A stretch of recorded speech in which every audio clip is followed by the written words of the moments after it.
Assalamualaikum warahmatullahi wabarakatuh. Waalaikumsalam. Pemirsa yang dirahmati Allah, berjumpa kembali dengan saya, Dr. Yongki dalam acara Rehat Ruang Sehat. Yes, setiap hari Rabu jam 10 sampai jam 11. Tentunya kita akan membahas topik-topik, tema-tema yang menarik, dan tentunya ini tema ini ya, topik ini di request dari pemirsa-pemirsa ya melalui DM, Instagram, dan YouTube. Dok, saya mau pesen jadi mau apa namanya? Mau tema ini dong. Saya mau judul ini dong. Boleh ya, teman-teman misalnya mengusulkan nih, aku mau judul ini dong atau apa. Silakan usulin aja, nanti dari kita akan membawakan di topik yang kita tanyakan setiap hari Rabu jam 10 rehat. Nah, saya akan menyapa juga buat semua pemirsa yang dirahmati Allah, dimanapun Anda berada, semoga saat ini sedang dalam keadaan sehat, bahagia, dan tentunya yang sedang tidak sehat, yuk kita doain yuk, mudah-mudahan segera diangkat penyakitnya, diberikan kesehatan, kemudian diberikan keberkahan, kebahagiaan, rasa syukur ya, untuk semuanya dimanapun Anda berada. Yes, nah, oke, kita akan membawakan satu topik yang kalau kita apa ya? Kalau kita florkan ya, judulnya itu menarik sekali ya, dan itu nanti kita akan pembahasannya bisa panjang kali lebar ya, karena judulnya tentang disfungsi ereksi. Nah, itu mungkin pemirsa bertanya-tanya ya, dan mungkin ini untuk tayangan dewasa atau anak-anak? Dewasa ya mungkin lebih tepatnya ya, tentunya dewasa ya. Dewasa ya, oke. Nanti yang buat anak-anak di skip dulu ya, karena pagi ini kita akan membahas bersama Dr. Sulaiman, spesialis urologi dari Rumah Sakit Islam Sultan Agung. Assalamualaikum Syekh. Waalaikumsalam warahmatullahi wabarakatuh. Panggilannya nih Dokter Sule. Tapi bukan Sule pelawak ya. Gimana Dokter Sule kabarnya? Ya, alhamdulillah baik Dokter Yongki. Baik ya. Ya mungkin kasus untuk temanya saat ini cukup menarik ya. Cukup menarik ya. Dan kasusnya memang cukup banyak ya. Cuma mungkin karena di Indonesia masih tabu ya, jadi pasien juga banyak yang sungkan untuk menyampaikannya. Betul sekali. Nah itu juga memang beberapa pasien-pasien saya ya, terutama ini ada kaitannya juga dengan DM ya, Dr. Sule ya. Jadi beberapa pasien-pasien kita juga ada yang periksa ke kami ya, itu memang ada keluhan seperti itu ya pemirsa ya. Jadi kok saya tidak bisa ereksi dengan baik ya, dengan maksimal. Nah ternyata itu kita kan juga butuh solusinya ya, karena padahal setelah saya periksa itu gulanya sudah normal, sudah baik. Nah, disfungsi ereksi ini sebetulnya seperti momok ya buat kaum pria ya. Namun tidak sedikit pria juga ya dengan masalah ereksi ini merasa malu dan enggan untuk berkonsultasi ke dokter, padahal disfungsi ereksi ini bisa diatasi ya jika kita mengetahui penyebabnya. Jadi disfungsi ereksi itu apa sih? Ketidakmampuan dalam mencapai atau mempertahankan ereksi yang cukup untuk berhubungan seksual ya. Terdapat 3 kondisi ya biasanya ya. Tidak bisa ereksi tapi hanya sebentar, atau berkurangnya gairah seks ya. Nah, kita akan bahas nih apa faktor penyebabnya, kemudian ciri-cirinya bagaimana, tanda dan gejalanya, seberapa umum dan lain sebagainya, tentunya bersama narasumber kita. Nah, tadi itu kalau bicara penyebabnya, Dok. Tadi salah satunya diabetes juga ya. Penyebab lainnya apa nih, Dokter Sule? Ya, terima kasih Dokter Yongki ya. Kalau dilihat dari penyebabnya ini cukup banyak ya, cukup luas sekali. Luas ya. Kalau kita lihat kita klasifikasikan ya, itu pertama faktor psikogenik ya dari psikisnya. Terus yang kedua dari faktor hormonal. Terus yang ketiga mungkin bisa dari pembuluh darah ya, vaskulogenik namanya istilah medisnya. Terus kemudian faktor dari sarafnya, atau disebut dengan neurogeniknya. Jadi pada saat kita ketemu pasiennya harus kita anamnesis ya, kita tanya riwayatnya, kemudian ada penyakit apa aja sebelumnya. Kemudian bisa juga karena trauma juga bisa dari riwayat trauma pada kemaluannya sebelumnya, atau yang kedua mungkin dari segi bentuknya. Mungkin cukup banyak Dokter Yongki untuk penyebabnya ya. Ya, jadi macam-macam Dok ya, dari segi psikis itu identik dengan apa tuh maksudnya? Maksudnya rasa kalau psikis rasa nggak apa ya? Gimana itu? Maksudnya psikis jadi gini gimana ya, kita untuk kalau pembuluh darah oke lah ya. Ya, pembuluh darah ada sumber. Kalau psikis mungkin kita harus anamnesis juga, maksudnya apakah ada riwayat hubungan sama pasangannya ya, sama pasangan apakah harmonis atau tidak ya. Jadi atau mungkin juga ada faktor tekanan atau stres yang sedang dialami oleh pasiennya. Jadi itu juga harus kita analisis juga. Jadi kadang itu nanti ada beberapa teknis atau beberapa pemeriksaan yang bisa membedakan nanti ini apakah faktor psikogenik ataukah memang ada faktor-faktor yang tadi neurogenik atau vaskologenik. Jadi tetap harus kita lakukan anamnesis sama pemeriksaan fisik. Jadi untuk yang faktor psikis tadi itu ya mungkin ketidakharmonisan ya. Jadi dia hanya pada saat dengan pasangan saja dia tidak bisa ereksi gitu. Tapi kalau untuk yang lain dia mungkin masih bisa ereksi. Jadi faktor psikis itu yang dimaksud. Nah tadi kalau masalah neurogenik ya saraf berarti ya? Ya saraf. Dan vaskulogenik pembuluh darah.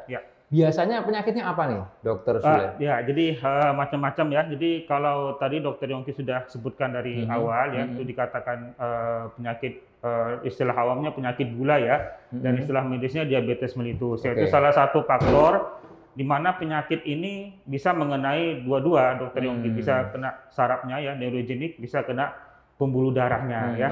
Kemudian kalau untuk vaskologenik juga bisa karena faktor kelebihan kolesterol ya, atau mungkin hiperlipidemia sehingga dia akan menyumbat di pembuluh darah yang ada di penis ya, sehingga untuk ereksinya dia tidak maksimal. Kemudian kalau untuk neurogenik juga banyak ya, salah satunya mungkin stroke ya, terus yang kedua ada gangguan di Parkinson disease ya, gangguan di saraf pusat ya, atau kemudian ada gangguan di tulang belakang kita, mungkin ada trauma sebelumnya ya, atau yang ketiga trauma pada uretra ya, atau juga yang mengenai nervus pudendus ya. Nah biasanya kecelakaan tuh ya? Ya kecelakaan, kecelakaan sebelumnya, itu juga bisa menyebabkan tidak bisanya ereksi.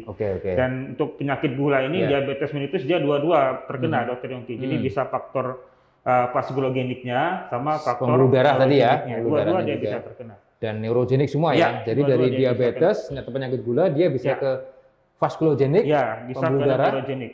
Dan neurogenik ya, tadi persarafannya ya. Nah menarik tadi, saya mendengarkan dari Dr. Sule bilang kalau faktor kolesterol. Itu bisa juga dok ya? Bisa. Jadi kolesterol itu malah lebih banyak. Jadi kita kalau ada pasien, kalau malah lebih banyak berapa persen dok? Itu kriteria saya, kira-kira. Saya belum ada atau belum. Dari kasusnya aja, kira-kira banyak nggak itu? Kalau lumayan atau kasusnya setengahnya, seperempatnya? Kalau saya sih yang pasien yang saya periksa di rumah sakit yang saya praktek ya. Jadi saya tidak langsung memberikan obat untuk disfungsi ereksinya. Jadi saya cari dulu penyebabnya ya. Saya pasien datang ketemu sama saya cek gula ya, sama profil gulanya ya, gula puasa HbA1c sama profil lipidnya ya. Rata-rata yang datang ketemu sama saya itu rata-rata kolesterolnya tinggi. Dokter Yongki. Dikonsulkan ke penyakit dalam misalnya? Jadi dikonsulkan ke dokter penyakit dalam untuk penanganan hiperlipidemia. Sekaligus nanti setelah dia setelah ditangani kita suruh juga exercise ya. Exercise untuk misalnya olahraga lah ya, 30 menit minimal. Nah, menarik banget nih. Kalau kita berbicara tentang gula, berbicara tentang kolesterol, berbicara tentang gaya hidup, lifestyle. Nah, kasusnya itu kira-kira gimana Dokter Sule? Kan sekarang nih dari Riskesdas ya, Riset Kesehatan Dasar Masyarakat mengatakan bahwa sekarang nih guys ya, pola kesehatan atau pola penyakit itu bukan infeksi ya. Jadi polanya lebih ke lifestyle. Nah, dari pengalaman Dokter Sule atau dari jurnal-jurnal penelitian gimana? Kasusnya meningkat gitu atau gimana sekarang ini? Semakin meningkat tentunya karena kan dengan pola hidup yang sekarang ya, dengan pola makan, kemudian dengan kemudahan akses untuk beraktivitas sekarang, sehingga untuk melakukan mobilitas untuk pergerakan semakin dipermudah dengan kecanggihan teknologi ya. Jadi semakin ini dan untuk orang semakin mager ya. Ya, intinya semakin mager istilah orang ininya, modernnya ya. Dan di jurnal dikatakan orang yang sakit gula, DM, itu 3 kali lebih rentan untuk disfungsi ereksi dibandingkan dengan yang non penyakit gula ya. Jadi memang untuk diabetes mellitus paling banyak faktor penyebab untuk disfungsi ereksi sampai sekarang. Jadi bagaimanapun juga tetap lifestyle nih pemirsa nih. Dan ini ada ini Dokter Yongki, ada istilahnya itu disfungsi ereksi ini merupakan alarm katanya, alarm untuk penyakit yang lain. Jadi kadang kalau dia untuk disfungsi ereksi ya mungkin segera ke dokter ya untuk dicari karena sebelum timbul komplikasi penyakit yang lain ya seperti penyakit jantung ya, stroke ya. Jadi itu merupakan alarm karena kalau kita lihat patofisiologinya disfungsi ereksi itu sendiri ya berhubungan dengan penyakit jantung dan stroke. Jantung dan stroke ya. Jadi ternyata ya. Jadi banyak banget sumber-sumbernya banyak sekali. Oh, penyebabnya ini. Oke. Nah, sebelum kita lanjut ya, saya ke pertanyaan ya. Ya. Sebetulnya yang dikatakan ini sebetulnya buat konsumsi pria ya. Lebih tepatnya untuk. Tapi nggak apa-apa. Ya, tapi nggak apa-apa ya. Untuk pengetahuan juga mungkin ada ibu-ibu, mama dan sebagainya di rumah yang nonton, silahkan untuk pengetahuan juga ya, karena kita sifatnya sekali lagi ilmiah ya, kita bahas secara medis. Nah, sebetulnya definisinya sih bagaimana sih, Dr. Sule? Definisi dikatakan disfungsi ereksi. Mungkin ada nggak waktunya seberapa lama, atau katakanlah apalah itu definisinya sebetulnya dikatakan, oh ini sudah masuk diagnostik atau definisi dari disfungsi ereksi. Atau pre, nah barangkali. Kalau diabetes kan ada pre-nya. Ya. Nah, ini gimana nih cara kita mengetahui ini? Untuk disfungsi ereksi itu sendiri tidak ada pre-nya, Dr. Yongki. Ya. Jadi untuk pengertiannya, disfungsi ereksi itu merupakan ketidakmampuan untuk ereksi pada waktu dia penetrasi, mohon maaf ya, ke vagina. Jadi dia pertama kali dia tidak mampu untuk melakukan ereksi dan tidak bisa mempertahankan. Jadi kata kuncinya tidak mampu untuk ereksi dan tidak bisa mempertahankan ereksinya. Gitu. Nah, mempertahankannya itu ada waktunya nggak? Secara ilmiahnya nih, secara definisinya. Kalau dari segi waktunya sih tidak ada literatur dikatakan berapa. Tapi dari awal dia memang pada waktu, mohon maaf, pada waktu hendak melakukan hubungan seksual ya, dia tidak bisa ereksi sama sekali.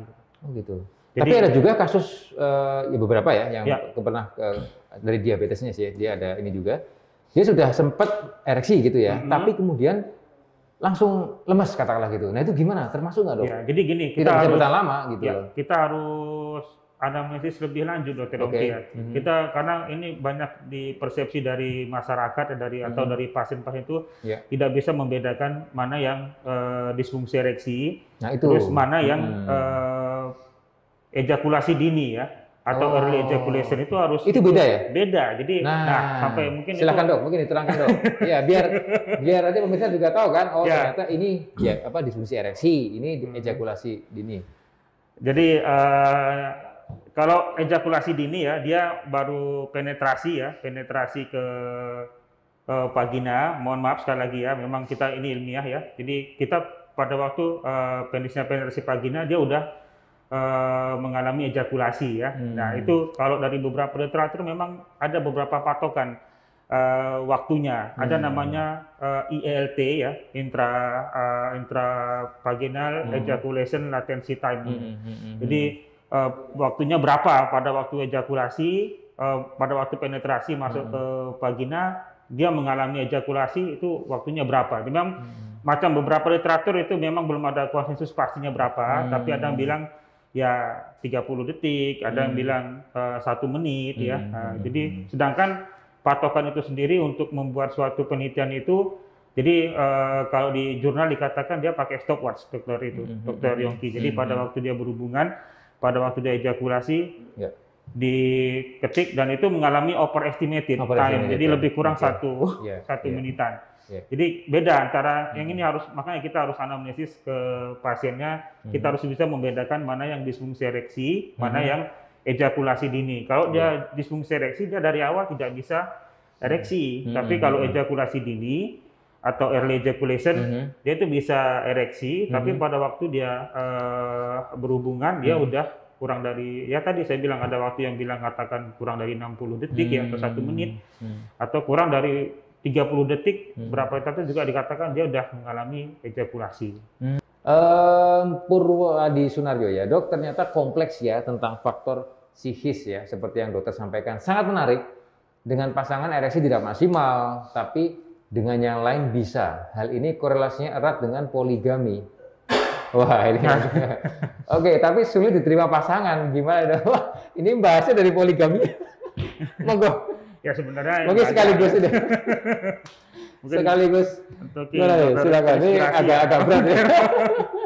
Ya, jadi kalau untuk poligami sebenarnya sih nggak ada hubungan antara ini ya tadi disfungsi ereksi faktor psikis ya, psikogenik ya. Jadi mungkin ya apakah ada masalah kalau dia ada hubungannya kurang bagus secara psikis ke pasangannya ya. Jadi mungkin itu yang kadang membuat laki-lakinya moodnya tidak muncul ya, sehingga tidak timbul ereksi. Dan memang untuk penanganan psikogenik itu bukan hanya urologi yang terlibat, dan itu nanti ada hubungan sama psikiater ya. Nanti untuk komunikasi mereka pasangan suami istri langsung diskusi ke psikiater. Gitu ya. Ya, jadi apapun masalahnya, apapun kendalanya, pastikan untuk konsultasi ke dokter tentunya ya, biar dipastikan nih apakah ada keterkaitan dengan masalah kesehatan dan sebagainya. Oke. Ya, ini dari YouTube channel ya, dari Joyo Laksono ya. Assalamualaikum. Waalaikumsalam.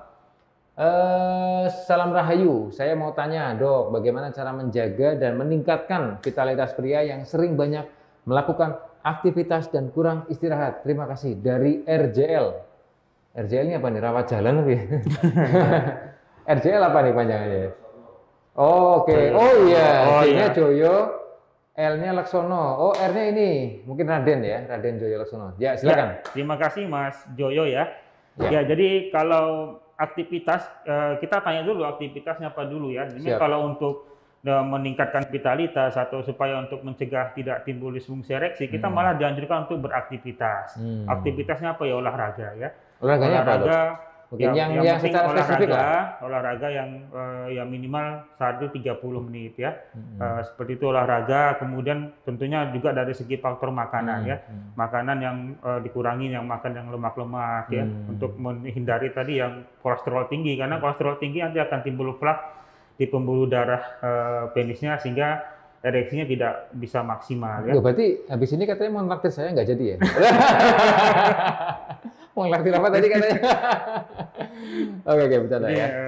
Jadi itu, aktivitas harus kita tanya dulu. Tentu kalau memang kurang tidur ya juga kurang bagus ya.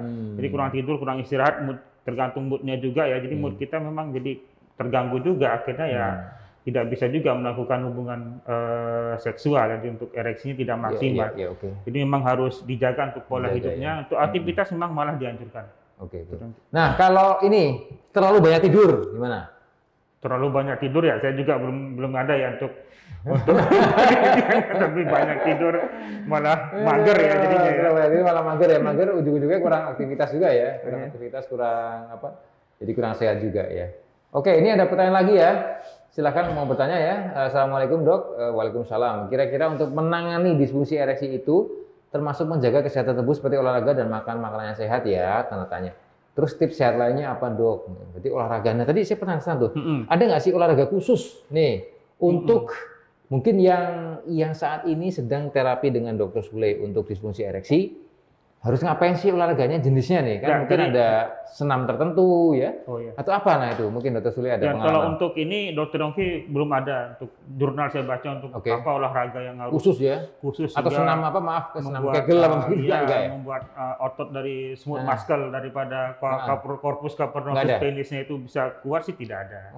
Yang penting dia bagian. Atau mungkin angkat barbel gitu kakinya? Kalau lebih condong ke otot ini ya. Ototnya ini ya. Otot bukan di smooth muscle daripada corpus cavernosus. Jadi ya dijaga jangan ada sumbatan ya, sumbatan di pembuluh darahnya, berarti ya dikurangin makan makanan yang berlemak ya. Terus aliran darahnya dipelancar dengan banyak aktivitas olahraga tadi ya.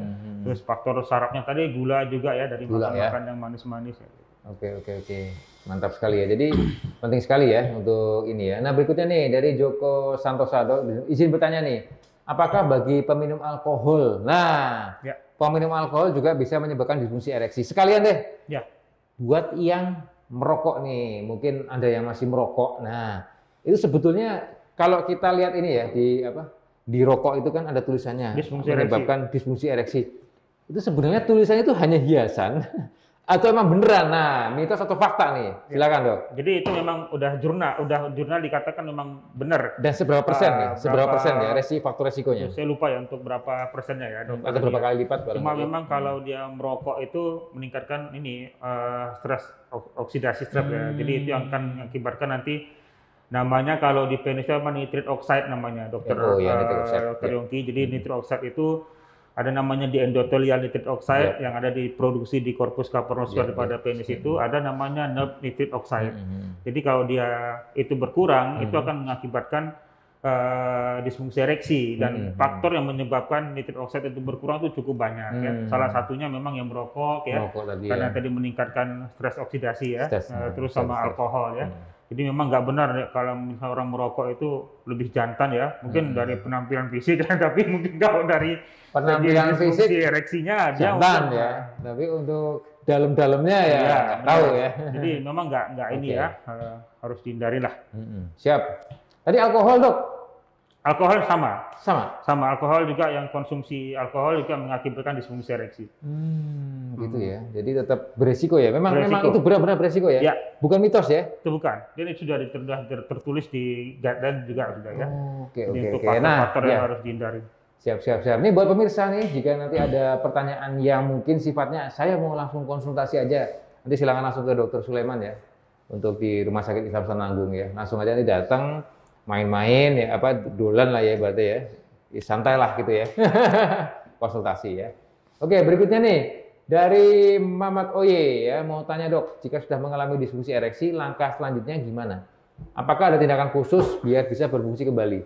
Ya, jadi memang terima kasih ya Mas Mamat ya. Jadi kalau untuk pasien datang ke kita dengan disfungsi ereksi ya, kita lini pertamanya memang lifestyle modification ya. Jadi kita rubah pola hidupnya ya. Kemudian sambil dirubah pola hidupnya, kita memberikan obat-obatan medikamentosa. Nanti obat-obatan kita kasih, kemudian kita evaluasi setelah dikasih perubahan pola hidup, kemudian dikasih medikamentosa. Ketika kita nilai ada namanya skornya ya. Kita bisa menggunakan erection hardness score ya, EHS ya, atau IIF ya, International Index Erection Function ya. Jadi itu dinilai. Kalau memang belum ada peningkatan atau pasien masih mengeluh belum ini, nanti kita bisa menggunakan namanya, ada tindakannya LI-SWT, Dr. Yongki namanya, Low Intensity Shockwave Therapy. Jadi ada tindakan khusus ya. Jadi mohon maaf ya kalau seandainya kita perhatikan nih penisnya, nanti ada seperti WC probe itu ya, dengan menggunakan gelombang kejut. Nanti kita lakukan gesekan dengan probe-nya tadi ke penisnya, lebih kurang 30 sampai dengan 60 menit ya. Nanti untuk menghancurkan plak-plak yang ada di pembuluh darah tadi. Dan itu LI-SWT ini hanya bermanfaat untuk faktor vaskulogenik. Karena dia pembuluh darah tadi ya? Ya, karena penyumbatan di pembuluh darah hanya berperan pada LI-SWT. Nah, kalau dengan LI-SWT juga misalnya tidak ada perbaikan, namanya ada vacuum devices. Jadi kita menggunakan vakum ya. Vakum, nanti dia bisa dengan menggunakan itu macam-macam bentuk alatnya. Jadi ada kayak vakum dipompa, nanti ereksinya bisa ereksi. Terus sampai yang terakhir dengan menggunakan penal prostesis ya. Jadi itu dengan tindakan operasi, jadi corpus cavernosnya diganti nanti. Oke, siap. Jadi solusinya ada ya, Dok? Solusinya ada. Solusinya ada ya. Jadi mungkin pasiennya yang malu-malu ya kali ya. Karena ini di Indonesia masih tabu ya. Jadi sebenarnya secara medis ya, bahwa hal ini sesuatu yang memang ilmiah ya, begitu ya, ilmiah medis, dan silakan dikonsultasikan untuk dicarikan solusinya sesuai dengan penyebabnya ya. Oke, ini tadi ada pertanyaan lagi ke atas. Oke, ya siap. Oke, tadi ada juga dari PKU Temanggung ya, kalau nggak salah. Hadir ya, nggak apa kita bacanya ya, dari PKU Temanggung ya, di Temanggung nih tadi udah join kita. Mungkin ada kasus-kasus juga di Temanggung ya, silahkan nanti kalau mau lihat ya. Oke, ini pertanyaan dia, Dok, mau tanya apakah jika sering self-service ya dapat menyebabkan disfungsi ereksi? Maksudnya apa? Dokter mungkin bisa jelaskan mengenai self-service. Secara ini sendiri. Apakah masturbasi atau gimana? Iya, bahasanya itu mungkin ya. Ya, kalau untuk ini ya, masturbasi apakah bisa mengakibatkan disfungsi ereksi? Secara ilmiah sih tidak ada hubungannya ya. Jadi tidak ada hubungan antara masturbasi dengan timbulnya disfungsi ereksi ya. Justru malah kalau dia bisa masturbasi, harusnya tidak mungkin disfungsi ereksi ya. Karena kan dia kan kalau kita melakukan ejakulasi, dia harusnya sudah mengalami fase ereksi dulu sebelum dia melakukan masturbasi ya, ejakulasi. Mungkin itu ya. Ya. Terus berikutnya dari Eka Novi Radiani ya, Dok, apa penyebabnya terjadi disfungsi ereksi? Kira-kira umur berapa nih penyebabnya? Tadi udah ya di awal ya. Jadi ini penting ya. Penting juga. Itu penting ya. Terima kasih ya untuk pertanyaannya. Jadi kalau pasien-pasien memang datang ke kita usia 60 tahun ya, kemudian dia berharap untuk bisa ereksi kembali seperti usia-usia mungkin 20-30 tahun. Nah, kita harus inform konsen dulu ke pasiennya ya, karena ini ya persetujuan dulu ya. Maksud saya inform konsen jangan harapannya terlalu lebih tinggi daripada nanti kenyataan yang diharapkan setelah kita berikan terapi. Jadi kalau faktor usia tua itu bisa mengakibatkan disfungsi ereksi itu banyak jalurnya memang. Jadi pertama semut muscle otot yang ada di penis tadi ya, semut muscle istilah medisnya itu udah tidak bisa mengembang dengan elastis lagi, itu satu. Penyebabnya sama juga kayak tadi. Itu semuanya vaskular bisa dia, kemudian neurogenik dia juga bisa, kemudian semut muscle-nya juga dia udah enggak ini. Kemudian nitric oxide-nya juga dia produksinya juga semakin menurun, mengalami disfungsi. Jadi kita memberikan terapi memang ada perbaikan ya, tapi perbaikannya itu harus kita berikan ke pasiennya, harapannya jangan terlalu tinggi gitu Dokter Yongki. Jangan sampai nanti dia mengharapkan yang seperti usia 20 tahun. Jadi kita nanti repot setelah kita berikan terapi kok tidak maksimal ya. Tidak maksimal seperti ini. Oke, ya ini ada lagi pertanyaan dari Sok Tahu TV. Wah, TV-nya Sok Tahu nih. Assalamualaikum, waalaikumsalam Dok, mau tanya bagaimana biar berhubungan lebih lama tanpa obat? Terima kasih. Ya, jadi silakan. Silakan. Ini ya. Ini memang yang hadir nih cowok-cowok semua nih ya, bapak-bapak juga. Ya, jadi terima kasih, ini saya panggilnya Sok Tahu TV juga ya. Terima kasih Sok Tahu TV. Sok Tahu TV. Jadi ya, memang mungkin Sok Tahu benar ya. Jadi ada memang beberapa obat yang memang kita berikan ya, itu golongan PDE5 inhibitor ya. PDE5 inhibitor tadi itu sebenarnya untuk mempertahankan nitric oxide itu dalam jangka waktu lama ada di dalam penis sehingga dia bisa ereksi ya. Dan itu memang obatnya baru launching, ada 4 sebenarnya klasifikasinya, ada sildenafil, tadalafil ya, kemudian vardenafil. Terus yang terakhir 2013 ini analafil namanya, itu yang terbaru. Nah, memang itu ada seninya cara memberikannya, karena sildenafil itu seperti obat PDE5 inhibitor ini itu tidak boleh diberikan pada waktu habis makan. Dia tidak akan, reaksinya akan ini ya, akan memperburuk resorpsi daripada obatnya, sehingga dia nanti tidak efektif walaupun diminum gitu. Terus untuk jangka waktunya itu sampai dengan kalau yang sildenafil itu bisa 12 jam. Maintenance obatnya itu bisa sampai dengan 12 jam. Kemudian kalau tadalafil itu bisa sampai dengan 36 jam, Dokter Yongki. Jadi untuk pemberian obat ini, PDE5 inhibitor ini kita harus lihat dulu usia pasiennya ya. Jangan nanti kita usia tua yang kita kasih ini terlalu dia ereksinya terus, akhirnya padahal pasien sudah usia lanjut. Tapi nanti takutnya, dan ada harus kita perhatikan juga kontraindikasi absolut untuk pemberian obat-obatan ini ya. Kontraindikasi absolut maksudnya tidak boleh diberikan. Tidak boleh diberikan ya. Jadi intinya tidak boleh beli sendiri kan? Ya, jangan sembarangan karena ini berbahaya Dok ya.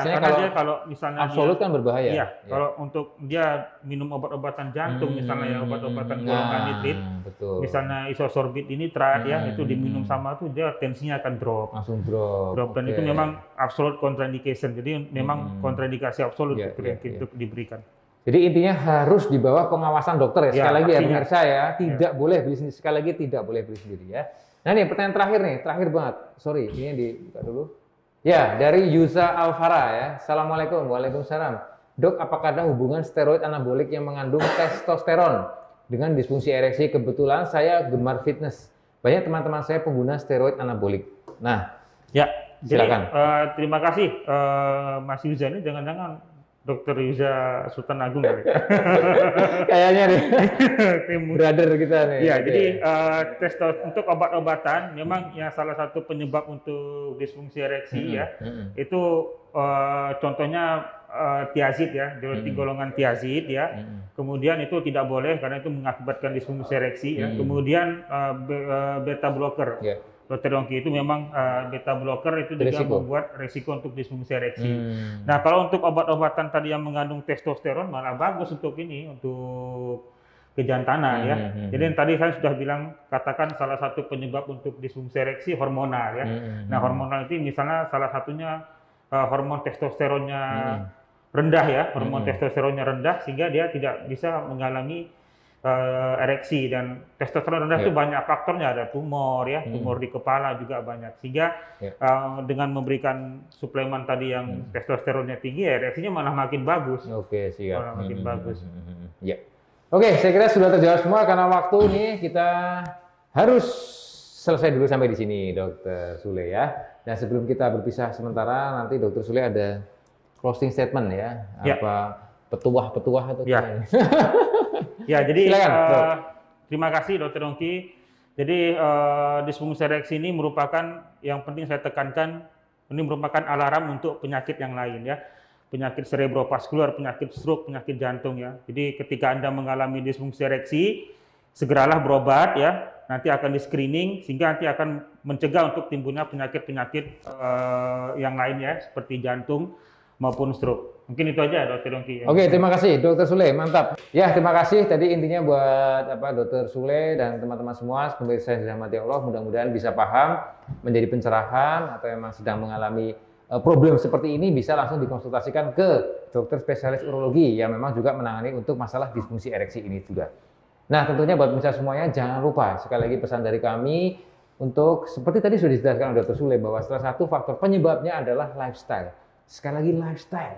Sekali lagi adalah lifestyle atau gaya hidup. Baik itu makanan yang berkolesterol, kemudian mager atau malas gerak, kurang olahraga, pikiran juga tadi dikatakan oleh Dr. Sule juga menyumbang sebagai faktor penyebabnya ya dok ya, faktor psikis ya, psikogenik dan makan makanan yang tidak sehat. Oleh karena itu marilah kami di sini semua mengajak ke teman-teman semuanya untuk kita sama-sama untuk hidup sehat ya, kita gelorakan olahraga, jangan lupa minum air putih 8 gelas sehari, makan makanan yang berwarna-warni ya, maksudnya sayuran, buah-buahan seimbang, dan kelola stres dengan baik dan benar, tidur cukup, dan jangan lupa bahagia. Tetap semangat menghadapi hidup ini, jangan lupa untuk terus bersyukur, terus berbahagia. Semoga Allah selalu melindungi dan memberikan kebaikan, keberkahan untuk kita semua. Terima kasih, kita jumpa kembali Rabu depan insya Allah di Ruang Sehat. Saya Dr. Yongki dan redaksi yang bertugas undur diri. Wassalamualaikum warahmatullahi wabarakatuh. Waalaikumsalam warahmatullahi wabarakatuh. Oke.